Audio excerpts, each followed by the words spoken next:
Hello, this is Gloria on Homestead Thursdays. Thank you so much for tuning in.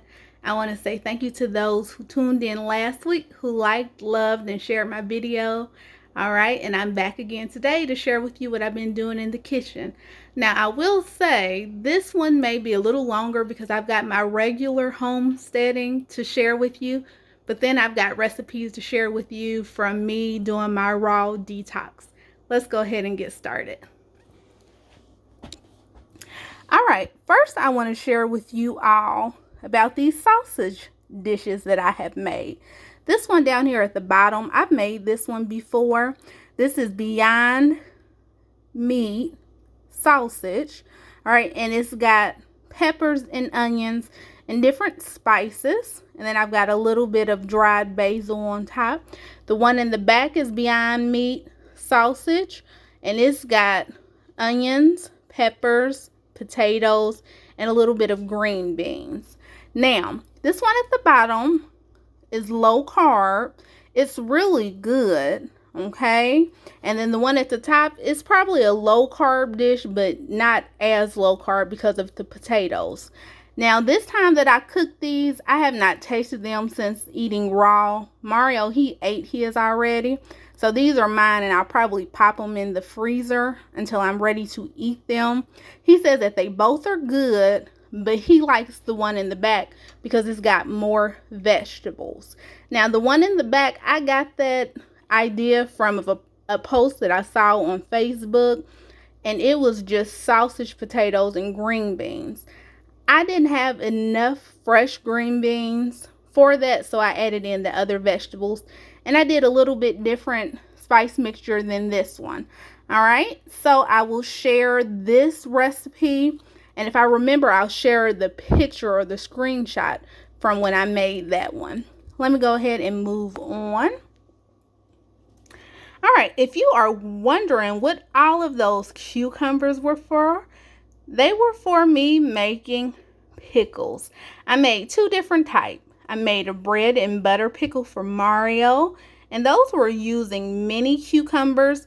And then I made a dill pickle for me, and those were using pickling cucumbers. They say that the smaller cucumbers are better for making pickles. I have not tasted these. I do have the brine in the fridge, but I haven't tasted them because the brine was cooked. So when I come off of my raw detox, I will taste them to see what it looks like. I'm in a lot of canning groups, and they say to wait 4 to 6 weeks before you open up the pickles. So that's how long we'll have to wait to see if these are good. Sometime in September or October. All right, and I got the recipes out of that book right in the back, Ball's Beginner's Guide to Canning to Recipe booklet. And those are for small batch recipes, which I find very helpful. Okay, I will take a picture of the recipes and post them.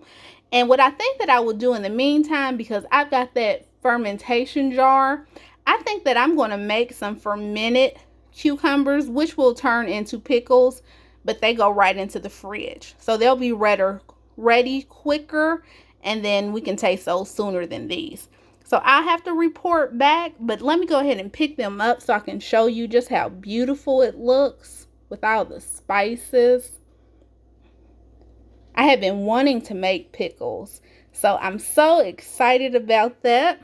And I'll report back at a later time.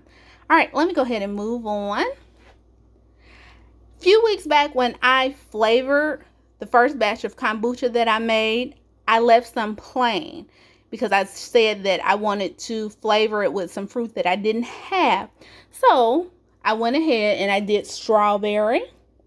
I love the way it looks. I did not do juice this time.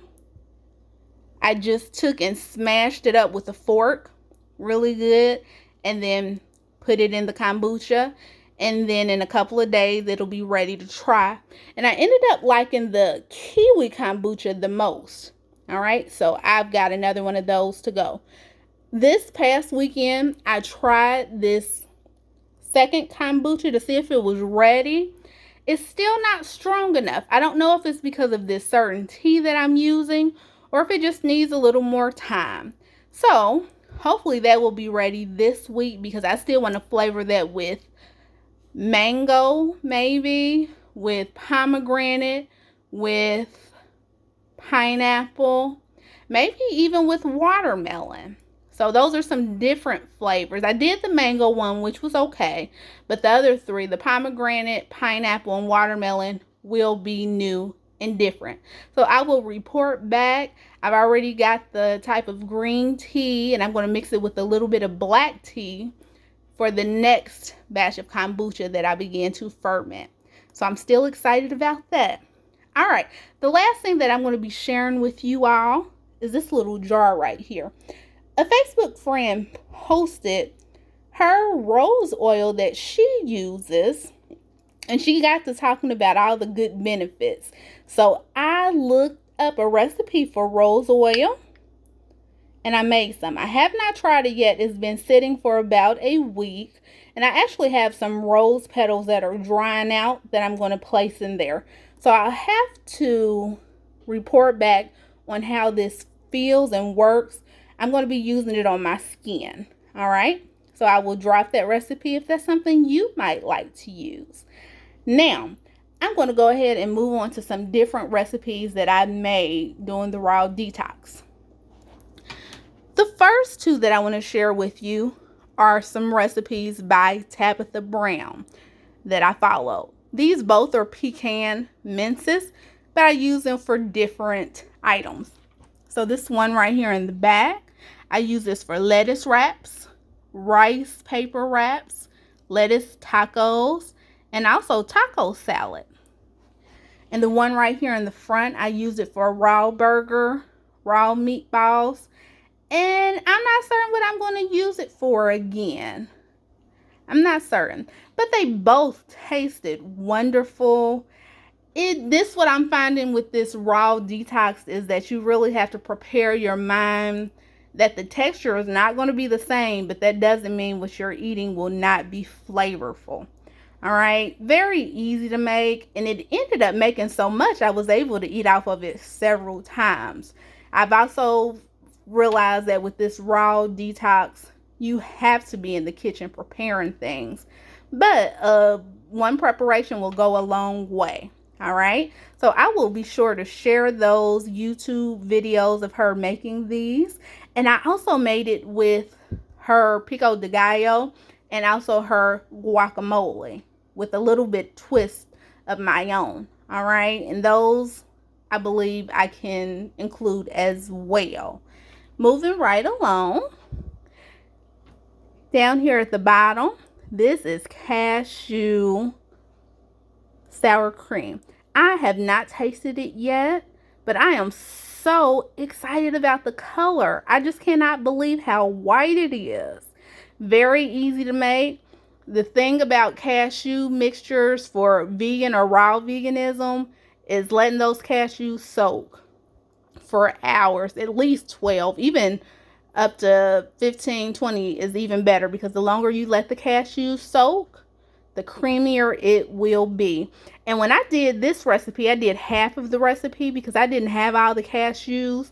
So I started it off in my Ninja blender, but it was too small of a batch for the blades to catch it and make it creamy. So I had to use my bullet. All right. The next one I want to share with you is cheese. And this cheese is surprisingly not made out of cashews, which that's what I'm used to. This cheese is made out of walnuts. I am in a lot of vegan groups, and someone mentioned walnut cheese. I had never heard of it. So I tried it. Not hard to make. I have not tasted it yet, but I will report back on the flavor. If it is good, this will be a game changer, because walnuts are less expensive than cashews any day. All right, so if I do like the flavor, I think what I'll do the next time is maybe add a little oil to make it more smooth, and also maybe some turmeric to make it a little more orange. So that is walnut cheese. I'll drop the recipe as well. All right, and in the back, that is my raw almond butter. I shared this with you all last week, but I did some little work on it. I doctored it up a little bit. I added some vanilla extract and a little oil, and it made it smoother. So I am impressed with that. I have used this for overnight oats. I have used this for my ants on a log. And so I made it one time and I've used it maybe 4 or 5 times, and I still have some left. And I still want to go ahead and do that raw peanut butter. Okay, and I've got some raw peanuts so that I can try that the next time, because I'm sure that that raw peanut butter will be even creamier and more smooth than this butter is right here. So let me go ahead and move right on. This down here at the bottom, I'm so excited, are corn chips. They're raw. I realized that I could dehydrate things with my oven. Now, with raw veganism, they tell you not to make the item above maybe 110 degrees. Once you go past that, you're cooking it. And so my oven's lowest temperature is 200, so I thought that I couldn't dehydrate. However, I did a little reading and they said that you can put your oven on warm and it will dehydrate. So I did this one. It was very simple. It called for fresh corn and a few other seasonings. I think maybe flaxseed meal, maybe some water. I used garlic and onion powder. I used a little bit of cayenne pepper and maybe something else. And it turned out so well. Let me pick one up and show it to you. You can see how crisp it is. And let me tell you this. I let Mario try it and he even liked it. But I had to tell him, you got to wait until I make some more, because I wanted these for a certain recipe. So I'll share that recipe. Very easy to make. I will be making that again. And I'm even thinking about freezing some fresh corn so that throughout the year I can get that same flavor. That fresh corn made such a difference. All right, I'm going to move on to what's at the top. Now this is fruit leather. I also dehydrated it in the oven. The bottom one is blueberry. It's got a better texture than the top one, which is apple. But they're both good. Fruit leather reminds me of fruit roll-ups, okay? But all it is you take 2 cups of fruit with some sweetener and some lemon juice. You blend it up, spread it out. I use parchment paper on a tray to put in the oven. And you just keep an eye on it. It could take anywhere from 8 hours to 12 hours to 16 hours. You don't want it to be wet. You want it to be dry. And then with mine, I had to wet the back of the parchment paper to peel it off, which I was okay with because I didn't lose it. All right, this keeps in the fridge good. And I've got some other recipes that I actually want to try. I want to try a strawberry peach for Mario. I want to try a strawberry kiwi for me. I probably will try a straight strawberry one. Probably will try a strawberry mango. I can even try a watermelon. The possibilities are endless and I'm so excited.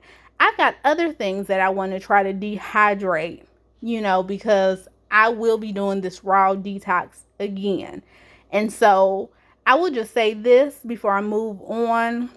I think I played it a little safe my first 2 days. I did smoothies, trail mix, salads. But then after that, I started to branch out and do a little more experimenting. And being able to dehydrate in the oven, that's a game changer. And when I get a dehydrator, that's going to just allow me to do even more. I've got some grapes that I want to dehydrate and try to make some raisins. I've got some cauliflower I want to dehydrate and make some chips, something like a chip. I did apple chips. They were really good with a little bit of cinnamon. But next time I just have to make them a little thicker. I want to try banana chips. I want to dehydrate citrus such as lemons and oranges, and then I can put those in water. There's just so much that I want to do. All right. So as I do more dehydrating, I'll be able to share it on my page and on my Homestead Thursdays page. So be looking out for that. One last thing. Sprouted chickpeas. These are not ready yet, but they will be soon. This was very easy to do. I took half a cup of chickpeas, put it in a jar, and covered it with about twice as much water overnight in a sealed container. And then after that, you rinse it once or twice every day. And then you put it in a colander and cover it with a tea towel or a dish towel. All right. And this is what it looks like. And what I read, it said that if you want to use these sprouts in cooking, maybe 3 days, but at least 5 days if you're going to eat it raw. And I had seen sprouted beans and lentils and legumes before on Facebook, but I was a little bit nervous about trying it because with a lot of these things, if you don't do it right, it can accumulate bacteria and be harmful to you. So I think I was a little afraid of that, but I finally just ventured out and did it. I'm really shocked that it wasn't that hard. So after this is done, I will put it in the fridge. I can use it in salads. I can use it on sandwiches. I can use it in wraps. And then this is also endless possibilities. I can sprout seeds such as pumpkin seeds. I want to try to sprout some lentils. I want to try to sprout some black beans. This just is a game changer. All right, so that's the last thing that I wanted to share. All right, and that's me, Gloria, on Homestead Thursdays. Thank you so much for tuning in. I talked a little bit about my raw detox. Whenever I'm finished, I will do a video and post all of the recipes that I've used and just talk more in depth about it. It started out, I know, for at least 3 days. And then I felt so good, I went to 5 days. And then I felt so good, I went to 7 days. And then I felt so good, I decided I wanted to do 10 days. And so I know I'll do it again. My face is clearing up. The scale has dropped about 6 pounds. I dropped 3 pounds after the first day. And the crazy thing is I've been doing intermittent fasting where I fast for about 16 hours and eat over about 8 hours. I start eating around 2 or 3 and I go to about 10 o'clock. And I'm not starving myself. I'll eat a good lunch, I'll eat a good dinner, and I'll eat snacks 2 or 3 times. Also, my digestive system has regulated. I'll talk more about that as well. Okay, so I'm going to go ahead and let you go. Shalom. Have a good day, and I will see you next week.